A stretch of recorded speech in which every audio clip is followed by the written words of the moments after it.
आपके लिए जो आपके जज्बात है, इसमें सभी के सपनों का रंग है। आपकी पसंद है, ये आपकी पसंद है। कभी आपने सोचा है कि एक पल की संवेदना किसी बच्चे की पूरी जिंदगी बदल सकती है? कभी आपने देखा है किसी नेत्रहीन बच्ची की आंखों में वो सपना जो दुनिया नहीं देख सकती लेकिन महसूस ज़रूर कर सकती है? आज का ये एपिसोड किसी सेलिब्रिटी का नहीं। आज हम मिलवाने जा रहे हैं उस सोच से जो मंच पर ताली नहीं बल्कि समाज में स्पंदन पैदा करती है। 4 दोस्तों से शुरू हुआ यह सफ़र 8 साल, 15 चैरिटी कॉन्सर्ट्स और 90 सदस्यों का कारवां और 56 लाख रुपए की मदद। वो मुस्कान असली कमाई है जो अंधेरे में भी रोशनी बन गई।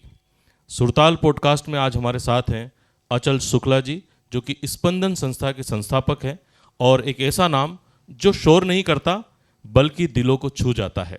मैं हूं आपका होस्ट विकास शेवाल, और आज आप सुन रहे हैं सुरताल, जहां हर आवाज़ सिर्फ सुनाई नहीं देती बल्कि महसूस होती है। और हमारे साथ आज एक बहुत बड़े व्यक्तित्व के धनी, एक बहुत अच्छी आवाज़ के धनी, और जिन्होंने अपने जीवन में एक ऐसा लक्ष्य बनाया कि आँखों को रोशनी मिले और उन चेहरों को मुस्कान मिले तो दिल को प्रसन्नता मिले। हमारे साथ है अचल शुक्ला जी। बहुत बहुत स्वागत है अचल जी आपका हमारे आज के पॉडकास्ट में, सुरताल स्टूडियो में।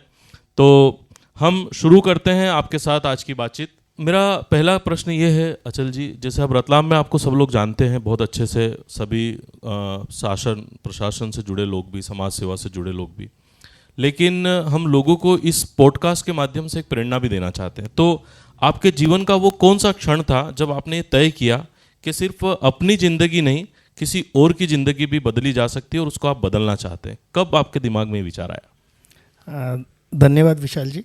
सबसे पहले तो मैं आपका धन्यवाद प्रेषित करना चाहता हूँ कि आपने, हाँ विकास जी, सॉरी जी, आपने मुझे इसके लिए इनवाइट किया, और हमारी संस्था स्पंदन के बारे में आपने जो जानकारी है वो तो लिया ही है, और मुझसे जो आप जानकारी लेना चाहते हैं बराबर मैं आपको दूंगा। स्पंदन ये संस्था हम लोगों ने 2016-17 के आसपास की बात है। हम लोग बेसिकली इप्का लेबोरेटरीज से हैं जी, और हम लोग स्टेशन पे किसी को सी ऑफ करने गए थे जी। हम 4 दोस्त थे, तो हमारा पुराना फ्रेंड था। स्टेशन पे हम लोग गए तो काफ़ी रश था उस समय। 7:30 के आसपास शायद मेमो ट्रेन जाता था उज्जैन जी। तो उसमें एक बच्ची थी छोटी, और वो थी ब्लाइंड। अच्छा। और उस रश में वो बच्ची उस कोच में चढ़ने का कोशिश कर रही थी, लेकिन उसके पास ना तो स्टिक थी ना गॉगल था, और वो थी ब्लाइंड जी। और रश के कारण बच्ची इधर उधर बहुत टकरा रही थी, कोई उसको गिराने की कोशिश भी कर रहा था, बट वो बच्ची चढ़ नहीं पाई, और हम लोग उसको देख रहे थे। हम 4 फ्रेंड थे, अतुल केशरवानी, मैं, अलकचंद्र व्यास और संजय कमल, चारों थे। तो हम चारों के मन से एक ही भावना निकली कि क्या इस बच्ची का क्या दोष है जी, ये देख नहीं पा रही है जी, और इसे कोई मदद भी नहीं कर रहा, तो क्यों ना हम आगे रह के इसकी मदद करें जी, इसको कोच तक पहुंचाएं जी। हमने उस बच्चे का हाथ पकड़ा, कोच तक पहुंचाया, उसको अंदर बिठाया, सीट दिया और आ गए। लेकिन उसके बाद हमने सोचा कि ज़रूर इन बच्चियों के लिए कुछ करना चाहिए जी, क्योंकि ये बच्चियां अंधी हैं, कम नहीं है किसी से, सही है। इस समाज में इनको भी जीने का हक है। उस दिन हमें प्रेरणा मिली कि ज़रूर हम इन बच्चियों के लिए कुछ न कुछ करने का कोशिश करेंगे। लेकिन उसी समय हमारे सबके चारों के मन में या हृदय में एक ऐसा स्पंदन हुआ, या स्पंदन का मतलब धड़कन होता है जी। तो दिल हमारा ऐसा धड़का कि हम उस समय हमने सोचा कि स्पंदन संस्था एक जनरेट की जाए जी, और इन बच्चों को इस संस्था के माध्यम से कुछ सहायता दी जाए, या इनको समाज के खड़ा होने लायक इनको बनाया जाए जी। उस समय से हमारा स्पंदन स्टार्ट हुआ था। बहुत बढ़िया। निश्चित रूप से कई बार हम अपनी आसपास के रोज़मर्रा की ज़िंदगी में भी कई बार देखते हैं, लेकिन मन में एक स्पंदन इसकी शुरुआत होती है। तो आपने कभी ऐसा सोचा था कि ये बिल्कुल 4 लोगों से शुरू हुआ, और उस वक्त आपके मन में क्या भाव थे कि क्या स्तर पर आप सफल होंगे, कितने इसमें आगे जाएंगे? ऐसा कुछ विचार था आपके दिमाग में कि आज ये 90 लोगों तक पहुंचा है?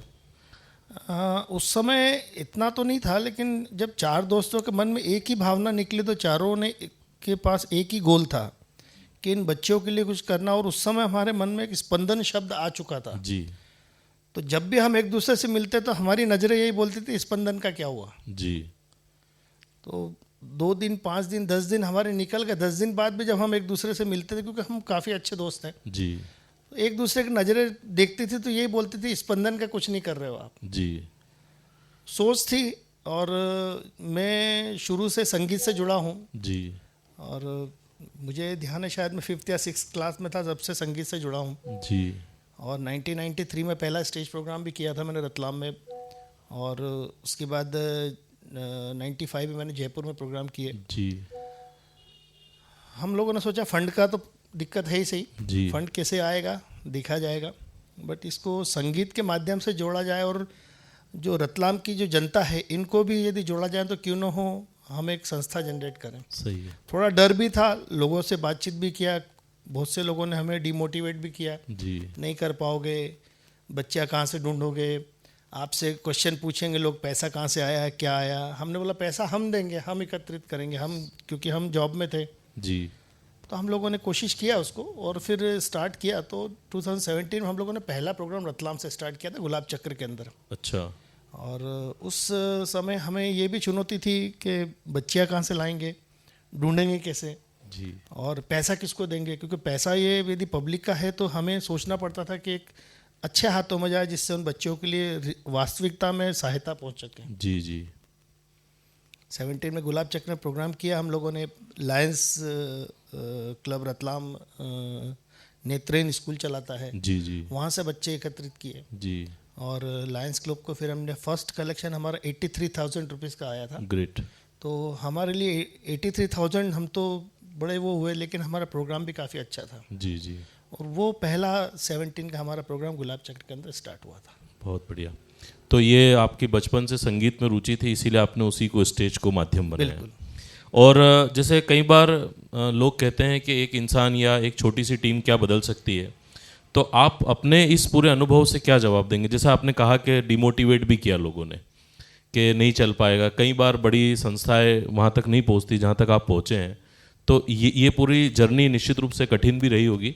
फिर भी आप उन्हें क्या जवाब देना चाहेंगे कि ऐसे में अगर कोई शुरुआत भी करना चाहता हो, और जो लोग टोकने के लिए भी तैयार है, दोनों तरह के लोग हैं, कुछ लोग इनिशिएट करना चाहते हैं, कुछ लोग टांग खींचना चाहते हैं, आपके साथ दोनों चीज़ें हो चुकी है, अपने अनुभव से क्या बताएंगे उन्हें?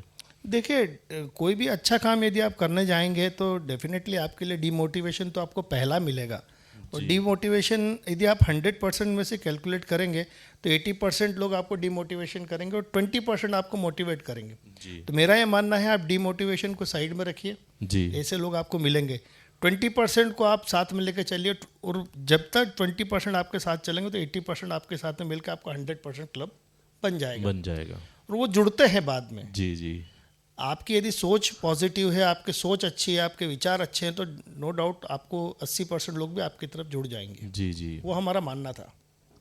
तो जैसे अभी आप इतनी शुरुआत, क्योंकि आपने बताया कि स्टेशन से आपने देखा, नाम आपका वहीं पर ही मतलब अपने अंदर स्पंदन आया तो सिलेक्ट हो गया, पर जब ये पहली बार आपने 83,000 रुपीज़ कलेक्ट करके जब संस्था को दिए, तब आपकी और आपकी टीम का मतलब क्या मतलब उनका भावनात्मक स्थिति, उस वक्त इमोशनल लेवल कैसा था, क्या फील कर रहे थे आप लोग?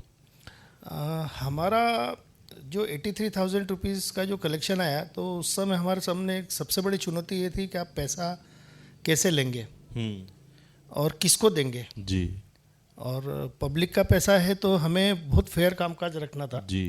तो हमने उस समय, हमारी जो 4 लोगों की टीम थी और 4 लोगों के साथ में जो जूनियर लेवल जो जुड़ा था हमारे, तो हम लोगों ने मिलकर एक डिसीजन लिया कि पैसा जो हम इकट्ठा कर रहे हैं वो हम अपने हाथ में नहीं ले रहे थे। हम लोगों ने हुंडी प्रोसीजर चालू किया। जी। मीन्स हमारा जब भी प्रोग्राम चलता है तो आज भी हमारे पास वो हुंडी है, हम पहली हुंडी आज भी है। जी। तो हम हुंडी स्टेज के बाहर टांग देते हैं। अच्छा। और उसमें हम पब्लिक से निवेदन करते हैं कि आपकी जो इच्छा में आए जी, आप इसमें डाल दीजिए, हमें आप मत दीजिए, आप इसमें डाल दीजिए। और यदि आप ऑनलाइन देना चाहते हैं तो आप दे दीजिए, लेकिन वो भी ऑनलाइन दीजिए, लेकिन आपके रिकॉर्ड में रहेगा। सही है। तो वो जो पैसा आ रहा है उस पैसे को हम काउंटिंग स्टेज पे पब्लिक के सामने ही करते हैं अच्छा, और स्टेज पे ही उसको डोनेट कर देते हैं। डोनेट कर देते हैं, बहुत बढ़िया। तो हमारे लिए जब पहला प्रोग्राम हमने किया था, एक मुझे ध्यान है, एक यादव जी थे, उन्होंने आई थिंक 30,000 या 40,000 का अमाउंट डाला था जी। और उसी दरमियान एक मेरे लिए जो ज़्यादा इम्पोर्टेंट, जिसने मुझे सबसे ज़्यादा मोटिवेशन दिया, एक जो कचरा बीनने वाले लोग जी जी घूम रहे थे, उसमें से एक आदमी आया, उसके कंधे पे बोरा लगा हुआ था जी। और उसने अपने पॉकेट में से 10 रुपये निकाला, उसने उसमें डोनेट किया। ग्रेट। तो वो जो 10 रुपये मेरे लिए 1 लाख रुपए के बराबर मेरा था कि ये मेहनत मेरी सक्सेस हुई। सही 10 रुपये यदि उस गरीब आदमी ने, उस जो डेली पैसा कलेक्शन कर रहा है कचरा बेच के, उसने 10 रुपये दिए, मतलब मेरे लिए बहुत बड़ी बात, बहुत बड़ी बात। इसी कड़ी में मेरा अगला प्रश्न यही बन रहा है कि 8 साल 15 चैरिटी कॉन्सर्ट्स और 56 लैक्स, जो कि अपने आप में बहुत बड़ा अमाउंट है, और ये फंड ने उन ज़रूरतमंद बच्चों की, लोगों की चेहरे पर मुस्कान लाई, लेकिन समाज में आपने कुछ देखा, इससे क्या बदलाव आया समाज में? हाँ डेफिनेटली। इसमें जब मेरा जब एक स्टेज प्रोग्राम हो रहा था और उसमें एक यादव जी थे, उन्होंने करीबन 30,000 के आसपास का अमाउंट उन्होंने उसमें हुंडी में डोनेट किया था जी। इन पैरेलल क्या हुआ, एक जो कचरा बीनने वाले जो लोग होते हैं, अपना बोरा लेकर आया, वो उसने अपने पॉकेट में से 10 रुपये निकाले और उसने उसमें डोनेट किया जी। मैं स्टेज पे, मेरा गाना चल रहा था, मुझे लगा कि जब एक कचरा बीनने वाला भी 10 रुपये यदि उसमें डाल रहा है, बात रुपए की नहीं है, बात उसकी सोच की, उसकी भावनाओं की है, क्योंकि वो खुद इतना गरीब है जो 10-20 रुपये, 50 रुपये, 100 रुपये कमाता है, वो अपने पॉकेट मनी में से यदि 10 रुपये उसमें डाल रहा है, मतलब एक बहुत बड़ा बदलाव सही। हमने सीडिंग किया मार्केट में कि भाई आप अपनी सोच बदल सकते हैं किसी के प्रति। और दूसरा एक और प्रोग्राम, उसी प्रोग्राम के दौरान हमने एक बच्ची थी जो ब्लाइंड थी, 100% ब्लाइंड थी। मैंने उसका ट्रीटमेंट के लिए भी कोशिश किया था, लेकिन उसकी आंखों की रिकवरी नहीं हो पाई, लेकिन हमने उसको डोनेशन दिया था। उसका एक फ़ोटो और छोटा सा उस बच्चे ने गाना भी गाया था, तो वो मेरे फेसबुक पेज है, मेरा चैनल भी है मेरा जी, तो उसमें मैंने पोस्ट किया था। तो वो टैग होते होते यूएस चला गया। अच्छा। और यूएस से रतलाम में कोई मित्तल फैमिली है, उनके पास कॉल आया, अच्छा, कि ऐसा ऐसा स्पंदन का एक प्रोग्राम हुआ है और इस प्रोग्राम में हमने एक बच्ची का फ़ोटो देखा, उसने एक छोटा सा गाना भी गाया था, सत्यम शिवम सुंदरम वाला। अच्छा। तो उसमें बोले इस बच्चे का डिटेल चाहिए हमको जी। तो वो मित्तल साहब ने कहीं से ढूंढते हुए, पता करते हुए, मेरे परिचित से बात करके मेरे पास कॉल आया कि आपने प्रोग्राम किया, बहुत अच्छा लगा है, और इस प्रोग्राम में बच्ची के लिए जो भी आपने डोनेशन दिया ठीक है, लेकिन हमारे एक फैमिली परिचित है, यूएस में है, और वो इस बच्चे के लिए कुछ करना चाहते हैं, तो आप डिटेल दीजिए। तो मैंने मतलब मेरा नंबर दिया उनको, मैंने बात किया उनसे, तो उन्होंने बताया कि इस बच्चे के लिए बोले आंखों की रोशनी वापस नहीं आ सकती, कि हमने मना करा नहीं आ सकती, क्योंकि मैंने शंकर नेत्रालय तक उसके डॉक्यूमेंट भेज के चेक कराया था जी।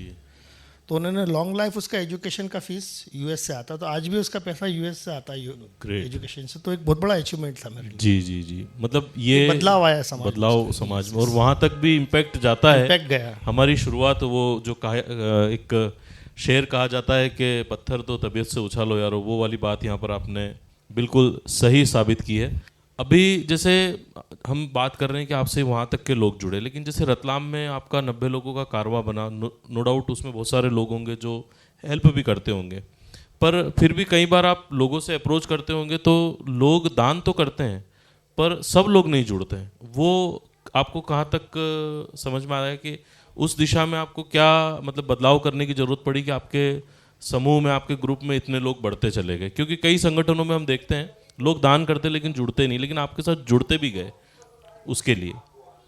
देखिए, इसमें जब हमारा ग्रुप धीरे धीरे जब बढ़ता चला गया, तो हमारे जो इप्का के जो हमारे साथी लोग हैं जी, वो ऐड होते चले गए। जी, धीरे धीरे ऐड हुए, कुछ ने छोटा पैसा दिया, किसी ने दिया, किसी ने नहीं दिया, लेकिन हमने उनको टीम बनाना चालू किया। जी। तो कोई भी प्रोग्राम जब आप एक ग्रुप बनाना जाते हैं तो आपको एक टीम बनाना जरूरी होता है। बिल्कुल। टीम बनाने में हर आदमी की अपने अपने एक पोटेंशियल होता है। बिल्कुल। तो हमने हर आदमी जिससे हम बात करते तो उसका पोटेंशियल हमने देखा कि ये आदमी क्या कर सकता है हमारे लिए। सही है।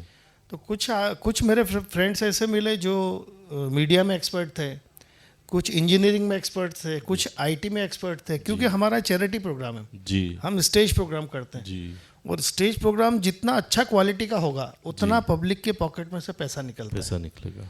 और दुनिया का रीत है कि आप पैसा निकालना किसी के पॉकेट से इतना आसान नहीं होता है। बिल्कुल सही बात। जब तक आप उसके दिल तक नहीं पहुंचोगे आप पैसा निकाल ही नहीं सकते। जैसे हमने एक वो गरीब आदमी के दिल तक पहुंचे, उसने 10 रुपये दिए।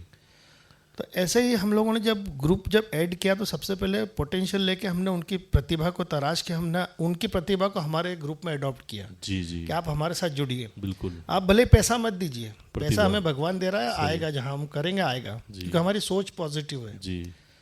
जुड़ते चले गए और उस कारवा जो बढ़ता चला गया। आज 90 लोगों की टीम हमारे साथ ऐड हो गई है। जी जी। और ये ग्रुप बाद में खुद ही फिर आके इन्होंने बोला कि नहीं सर अपन एक काम करते हैं, इस ग्रुप को स्पंदन, क्योंकि हम पब्लिक से जुड़े हुए हैं तो हमारी संस्था को रजिस्टर्ड कर देते हैं। जी जी। तो हमने फिर रजिस्ट्रेशन के लिए अप्लाई किया और रजिस्ट्रेशन हमारा विद इन 1 शॉट में हुआ और रजिस्ट्रेशन आज हमारी संस्था रजिस्टर्ड संस्था है। बहुत बढ़िया। तो जैसे आपने जयपुर, इंदौर, अहमदाबाद जैसे शहरों में भी कार्यक्रम किए जी, तो वहाँ क्या चैलेंजेस आए? जैसे लोकल रतलाम के लोगों की उम्मीद भी होती होगी कि यहीं करते रहो, उसकी भी कुछ रिएक्शंस आए होंगे, और वहाँ आपने प्रोग्राम किए तो क्या इन शहरों में भी स्पंदन की ब्रांचेस बनी है? नहीं, स्पंदन रतलाम ही है और हमारा एक उद्देश्य, हम रतलाम शहर के अंदर एक प्रोग्राम करते हैं और एक रतलाम शहर से बाहर। अच्छा। रतलाम शहर से बाहर जो प्रोग्राम करते हैं वहाँ पे हम उस संस्था को ढूंढते हैं जहाँ पे ज़रूरत है। हम कोशिश करते हैं कि ब्लाइंड ही मिले। ब्लाइंड ही मिल सकता है, हम डीफ एंड डम बच्चे जो मुकबधिर होते हैं उनके लिए भी काम करते हैं। और फिर इसको भी हमारी संस्था को थोड़ा सा हमने और आगे बढ़ाया है। जैसे रतलाम में मातृ छाया है जी, जो 0 से 3 साल तक के जो बच्चे जिनको छोड़ के चले जाते हैं, अच्छा, उनके लिए भी हमने मदद किया। जी जी। और मदद तो नहीं किया हमने, हमारा फ़र्ज़ निभाया। ये फ़र्ज़ निभाना होता, मदद करना नहीं कहूँगा मैं, इसका हमारा फ़र्ज़ निभाना होता है। और एक संस्था और है रतलाम में, अपना घर हुआ है जी। अपना घर में जो बुजुर्ग माता पिता रहते हैं, जो इधर उधर रहते हैं, उनको वहाँ पे लाके आश्रित किया जाता है, उनको पूजा पाठ की जाती है, खाना वाना खिलाया जाता है, वहाँ पे रखते भी हैं उनको। उनको तो हमने उनको भी डोनेशन दिया। जब बाहर हम गए प्रोग्राम करने तो वहाँ पे हमें चैलेंजेस आए जी, क्योंकि बाहर के पब्लिक को नहीं पता कि हम ये पैसे का क्या उपयोग करने वाले हैं। हमने चर्चा करी प्रोग्राम के दौरान, हमने काफ़ी, हमारे जो एंकर रहते हैं साथ में, उन्होंने काफ़ी कन्विंस करने की कोशिश की। फिर हमारे प्रोग्राम का जो स्तर देखा उन्होंने, स्तर देखने के बाद फिर वो हमें वहाँ पे डोनेशन मिलना स्टार्ट हुआ। देवास में सबसे ज़्यादा हमें डोनेशन मिला है। जी जी। देवास में करीबन 9.5 लाख रुपीज़ का डोनेशन हमको एक प्रोग्राम में हुआ था, जिसमें से एक इंडस्ट्रियलिस्ट आए थे। और मैं यहाँ पे एक उदाहरण देना चाहूँगा आपको। प्रोग्राम हमारा चल रहा था नगर निगम के एक बहुत बड़े हॉल में, प्रोग्राम चल रहा था देवास में। और देख रहा था मैं कि प्रोग्राम में जो कलेक्शन आ रहा था करीबन 2, 2.5, 3 लाख के आसपास का लग रहा था मुझे। एवरेज के इससे ज़्यादा आने वाला है नहीं जी। जब मुझे ज़्यादा निकालना था तो फिर मैंने स्टेज लिया। स्टेज लेने के बाद जब मैंने बच्चों को मीन्स ऑडियंस को देखा तो एक गाना था, तारे ज़मीन पे मूवी आई थी आमिर खान साहब की, तो उनका एक मैं कभी बतलाता नहीं पर अंधेरे से डरता हूँ मैं माँ जी, उस गाने को मैंने स्टेज पे परफॉर्म किया और मैंने उनको दिल तक छूने की कोशिश किया। हर लेडीज़ से मैंने पूछा कि भैया आपका बच्चा कहाँ है, तो किसी ने बताया मेरा बच्चा इंदौर में पढ़ रहा है, किसी ने बताया मेरा बच्चा कानपुर में पढ़ रहा है। मैंने उनसे ये चर्चा किया कि आप कोई बच्चे को छोड़ने गए थे हॉस्टल, तब आपकी क्या फीलिंग्स आई थी। सही है। तो वो उस लेवल तक मुझे जाना पड़ा उनको लेकर, इमोशन वहाँ तक टच करना पड़े उनके बच्चों के लिए। सही है। तब वो जो गाना था ओरिजिनल पिक्चर में भी था कि जब वो ईशान नंद किशोर अवस्थी को छोड़ने जाते हैं हॉस्टल में, तब वो रोता है, उसके मदर फादर रोते हैं जी। तो वो गाना जब मैंने परफॉर्म किया तो एक इंडस्ट्रियलिस्ट ने इमीडिएटली 7,10,000 रुपये का चेक साइन करके उन्होंने उसमें हुंडी में डाला। तब जाके मेरा 9.5 लाख का हुआ। तो मुझे लगा कि जब भी हम कोई प्रोग्राम करें, जब तक हम किसी के दिल में नहीं उतरेंगे हमें कोई रिस्पांस देने वाला है नहीं। और वो तरीका आप सीख गए, क्योंकि अभी कई, जैसे मैं अगला जो प्रश्न है वो आपके इस पहले ही जवाब में आ चुका है, लेकिन फिर भी मैं पूछूंगा कि अब ये एक संस्था नहीं है, संस्था से उठकर एक इमोशन, एक भावना बन गई है। तो इसकी जो सॉल है, वो जो इतने लोगों को आप छू पा रहे हो, वो सॉल क्या है? क्योंकि अब आपका क्षेत्र बढ़ गया, आपने कहा कि मूक बधिर बच्चे भी आ गए हैं उसमें। उसमें ये जो आप प्रभु जी का अपना घर है वहाँ तक भी पहुँचे हैं, छोटे बच्चों की संस्थाओं तक भी जा रहे हैं। तो अब इसकी मूल आत्मा क्या है, क्या मतलब इसको कैसे आप समाज तक पहुँचा रहे हैं? मूल आत्मा तो हमारा उद्देश्य अंधत्व निवारण के लिए जी, है। जी। हम कोशिश करेंगे कोई भी बच्चा अंधा नहीं रहे, जी। क्योंकि आप देखिए, मैं जहाँ तक समझता हूँ, यदि अपने परिवार में या घर पे यदि 15 मिनट के लिए भी यदि पावर ऑफ हो जाता है तो अपन सभी लोग कहीं ना कहीं से रोशनी की तलाश में आते हैं, और वो बच्चे जिंदगी भर अंधत्व में रहते हैं। जी। और मुझे कहना नहीं चाहिए इस प्लेटफॉर्म पे, लेकिन जो शासन प्रशासन का जो सहयोग रहता है इन बच्चों के प्रति बहुत ही कम रहता है। कम है। एक बच्चे को अनुदान के रूप में प्रतिदिन का 30 रुपये मिलता है अच्छा, गवर्नमेंट की तरफ से। जी जी। 30 रुपये मीन्स 900 रुपये, 900 रुपीज़ पर मंथ महीना। उनको मिलता है। उसमें उन बच्चों को रहना, खाना, पीना, सोना सब है, ओहो। और पढ़ाई भी करना है। जी।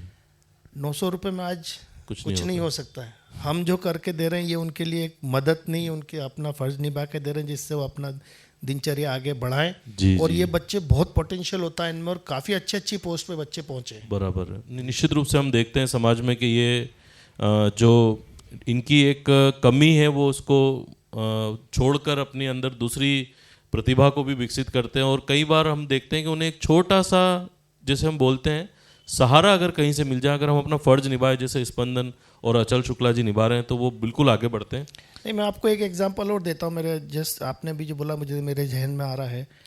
ये अंधत्व के लिए या बच्चों के लिए करने के अलावा कुछ बच्चे ऐसे भी हैं जो बहुत अच्छे प्लेयर हैं जी। हमने 16 जून को रतलाम में 2023 में प्रोग्राम किया था। उसमें हमने अंतर्राष्ट्रीय क्रिकेट प्लेयर को बुलाया था जी, जो 100% ब्लाइंड है। ब्लाइंड है। अब मैं यदि किसी से बोलता हूँ कि 100% ब्लाइंड क्रिकेट प्लेयर जो नेशनल के प्लेयर हैं, जी जी, वो कैसे खेलते होंगे, कैसे क्रिकेट? खेलते होंगे। मैंने देखा था वो प्रोग्राम, आप आए होंगे। जी जी जी, बहुत। अब उस प्रोग्राम में हमने फिर देखा रतलाम या मध्य प्रदेश के 4 प्लेयर मिले मुझे, जी जी जो उस टीम के हिस्सा थे। जी। वो वर्ल्ड चैंपियन है। ग्रेट। किसी को पता ही नहीं है, Indian blind cricket team world champion है, 5 बार से वर्ल्ड चैंपियन है। वाह, और ये बड़ी बात है। बहुत बड़ी बात है। सही है। और डोमेस्टिक मैच खेलने के उनको मिलते हैं 700 रुपये एक प्लेयर को और जो अंतर्राष्ट्रीय मैच खेलते हैं उनको मिलते हैं 2100 रुपये। बस आप सोच सकते हैं। सही है। और ये जो हमारी जो इंडिया टीम खेल रही है, करोड़ों रुपए मिलते हैं उनको। करोड़ों रुपए मिलते हैं। निश्चित रूप से इनको भी वो राशि मिलना चाहिए, कि वो नहीं तो उसका आधा ही दे दे।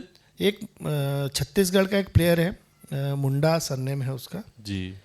वो जब वर्ल्ड चैंपियन बन के अपने घर गया तो उसके घर का मैंने मेरे फेसबुक पे पोस्ट भी डाला था। उसके घर झोंपड़ी नुमा था जी कुछ संस्था के सदस्य उसके घर पे गए जी। एक हार लेके गए, पार्ले जी बिस्किट के पैकेट लेके गए और कुछ टॉफ़ी लेके गए उसको देने के लिए। अब आप सोच सकते हैं कि अंतर्राष्ट्रीय प्लेयर जो केवल ब्लाइंड है, वर्ल्ड चैंपियन की टीम का हिस्सा है, उसके घर पे आप पार्ले जी बिस्किट लेके जा रहे हैं। कितनी बुरी बात है। बड़ा दुख हुआ देख के। हम लोगों ने उनको यहाँ पे आमंत्रित किया हमारे साथ, हम उनके साथ रहे दिन भर। हमने 1-1 लाख रुपए का चेक उनको 4-5 बच्चों को दिया। बहुत बहुत बढ़िया बात है। निश्चित रूप से ये तो देखने वाली बात है कि अगर वे ब्लाइंड होकर भारत का नाम रोशन कर रहे हैं तो उनकी ज़िंदगी रोशन करना चाहिए। सरकार ना करे लेकिन आप कर रहे हैं, बहुत बड़ी बात है। तो इसमें सबसे ज़्यादा संतोष आपको किस बात का होता है? इतना जब आप पीछे मुड़कर देखते हैं, पैसा आ रहा है या परिवर्तन का है? सबसे ज़्यादा संतोष आपको किस बात से होता है? देखिए, परिवर्तन, मुझे पैसा को मैं हम लोगों ने कभी महत्व नहीं दिया। जी, पैसा हमारे लिए सेकेंडरी। हमने प्रोग्राम स्टार्ट करते हैं, भगवान हमें देता है। जी, हमें नहीं पता पैसा कहाँ से आता है, लेकिन हमारे पास आता है, ये पक्का है, विश्वास है और आएगा ही। लेकिन जो परिवर्तन हो रहा है, जो ये बच्चे प्रगति कर रहे हैं, अब आप देखिए, मैंने आपको क्रिकेट प्लेयर का बताया। हमने लास्ट ईयर 26 अक्टूबर को रतलाम में प्रोग्राम किया था। इसमें हमने फुटबॉल प्लेयर को बुलाया। जी, नेशनल फुटबॉल प्लेयर है, और उनको हमने 1-1 लाख रुपए का चेक दिया। वही प्रोग्राम देखा था। उस चेक से, उस पैसे से, उस अमाउंट से उन बच्चों ने कोचिंग करा और अभी गोल्फ चैंपियन बन के आए। ग्रेट। तो वो जो फरदीन खान इंदौर का बच्चा है, उसने मुझे फ़ोन करके मुझे बोला कि सर उन बच्चों के जब मेरे पास फ़ोन आए कि आपकी संस्था की बदौलत आज हम यहाँ तक पहुँचे और हम आपको विश्वास दिलाते हैं कि हम एक बार फिर से वर्ल्ड चैंपियन फुटबॉल के भी बन के बताएंगे। ग्रेट। तो मेरे लिए, हमारी संस्था के लिए, हमारे रतलाम शहर के लिए सबसे बड़ा अचीवमेंट है ये।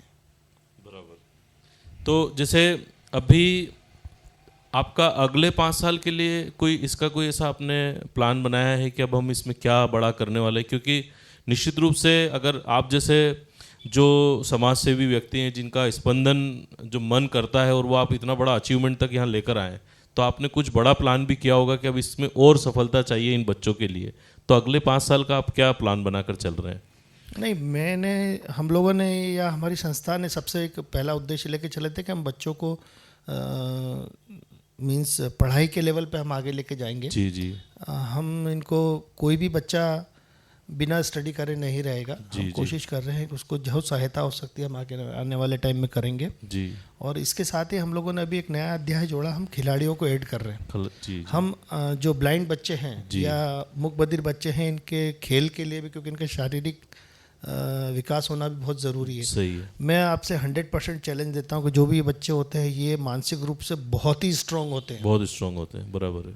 इनको तराशना बहुत ज़रूरी है। आप देखिए आज एक साधारण सा आदमी आज एंड्रॉयड मोबाइल या आईफोन नहीं चला पाता, लेकिन ये बच्चे अंधे होते हुए आईफोन इतना ज़बरदस्त चलाते हैं, लैपटॉप पे काम करते हैं, बहुत अच्छा काम करते हैं। जी। तो इनको कैसे भी करके किसी भी तरह से हमारी संस्था के माध्यम से, आप लोगों के सहयोग से, आप जनता के सहयोग से हम इन बच्चों को आगे लेके जाएंगे और हम खेल में इनको आगे बढ़ाएंगे। बहुत बढ़िया। मेरा एक सपना है रतलाम शहर के अंदर एक ब्लाइंड बच्चों को लेकर मैराथन मुझे करानी है और मैं उसके लिए लगा हूँ। मेरी टीम से बात चल रही है।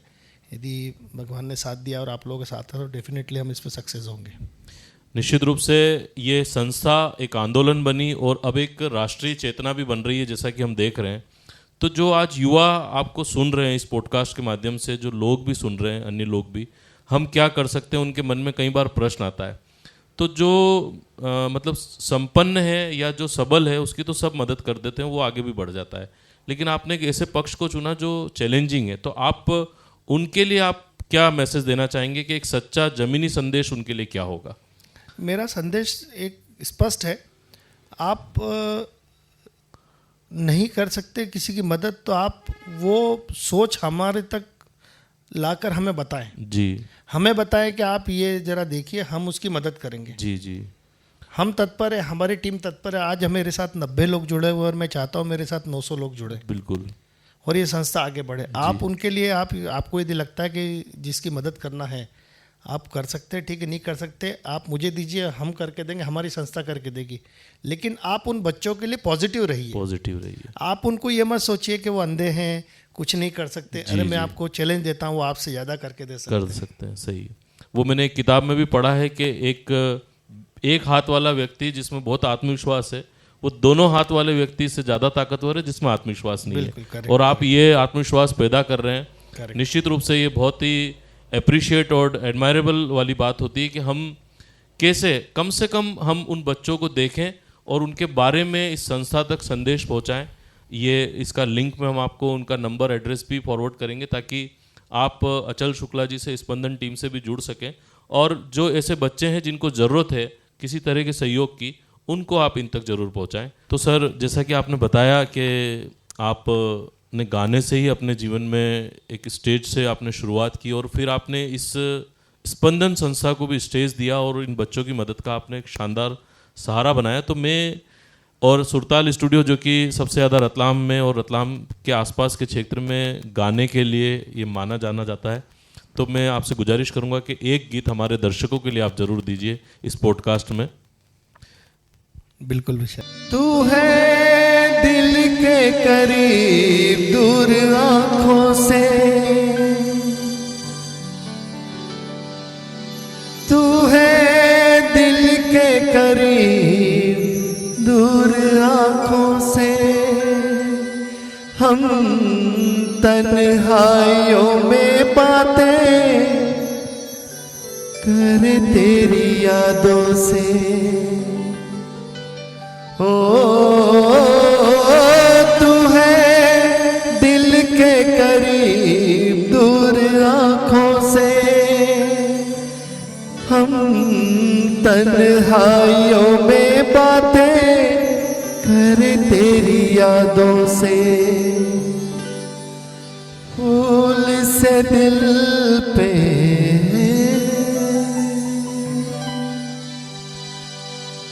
फूल से दिल पे पड़ गए छाले, जाने वाले हो जाने वाले, जाने वाले हो जाने वाले। किया हमने तुझको, किया हमने तुझको खुदा के हवाले, जाने वाले हो जाने वाले, जाने वाले हो जाने वाले।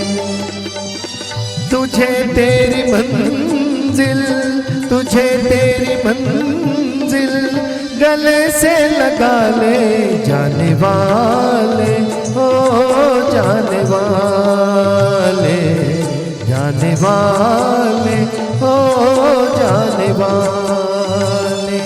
तेरा अल्लाह निगहबान, तेरा मौला निगहबान, तेरा अल्लाह निगहबान, तेरा मौला निगहबान।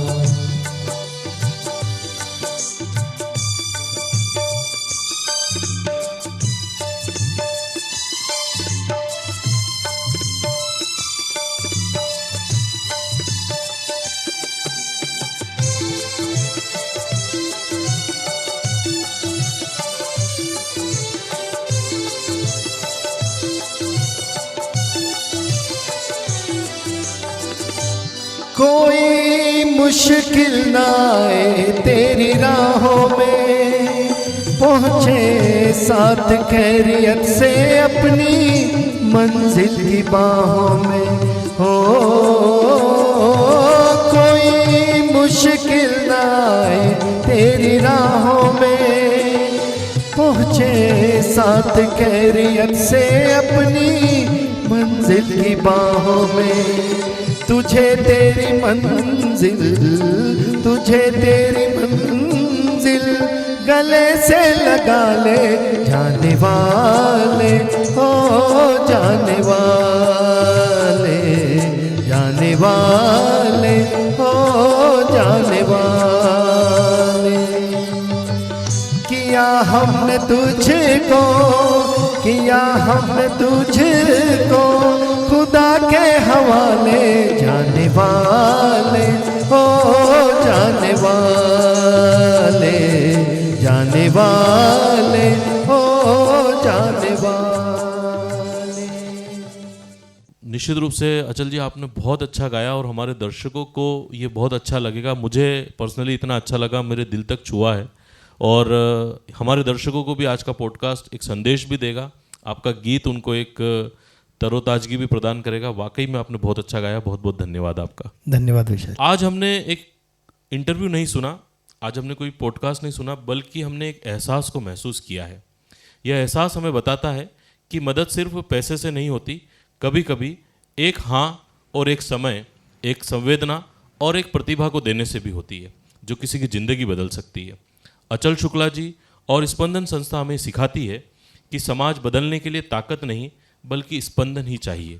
अगर समाज आज की ये बातचीत को अपने दिल में एक छोटा सा कंपन देने का मौका दे, आपके दिल में अगर ये बात आज की स्पंदन एक कंपन दे जाए, तो आप समझ लीजिए कि आप भी इस कारवां का हिस्सा बन चुके हैं।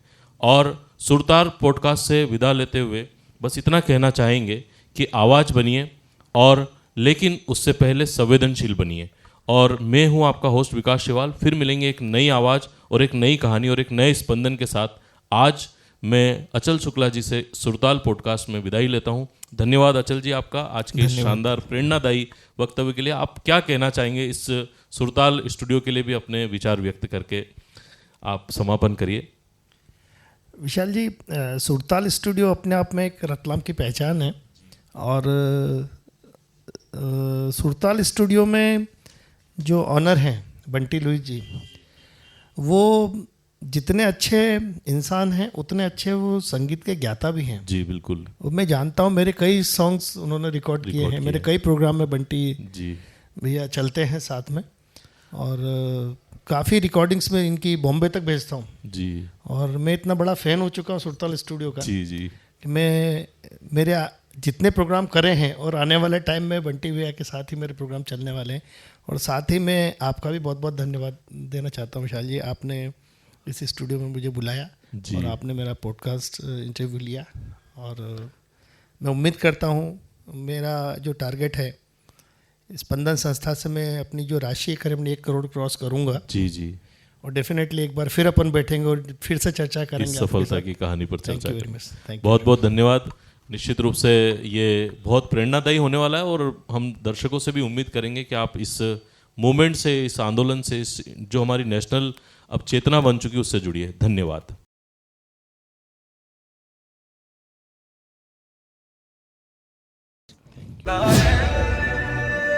आपके लिए जो आपके जज्बात है, इसमें सभी के सपनों का रंग है। आपकी पसंद है, ये आपकी पसंद है।